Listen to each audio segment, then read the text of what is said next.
'Twas the night before Christmas when all through the house not a creature was stirring, not even a mouse.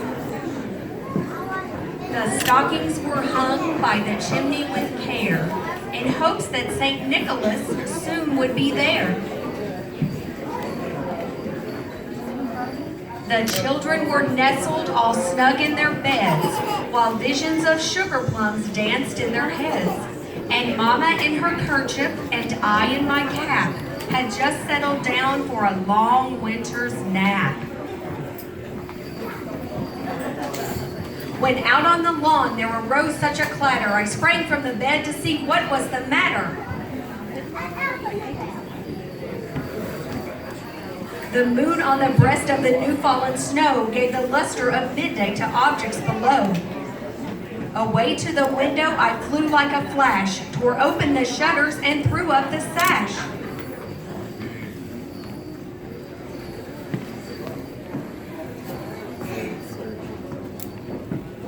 When what to my wondering eyes should appear but a miniature sleigh and 8 tiny reindeer. With a little old driver so lively and quick, I knew in a moment it must be St. Nick. More rapid than eagles, his coursers they came, and he whistled and shouted and called them by name. Now Dasher, now Dancer, now Prancer and Vixen, on Comet, on Cupid, on Donder and Blitzen. To the top of the porch, to the top of the wall, now dash away all.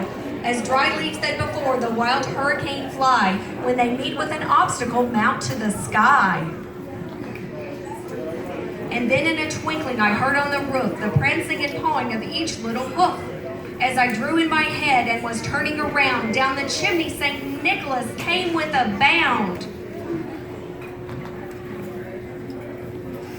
He was dressed all in fur from his head to his foot, and his clothes were all tarnished with ashes and soot.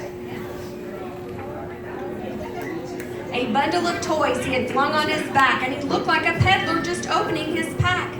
His eyes, how they twinkled, his dimples, how merry. His cheeks were like roses, his nose like a cherry. His droll little mouth was drawn up like a bow, and the beard on his chin was as white as the snow.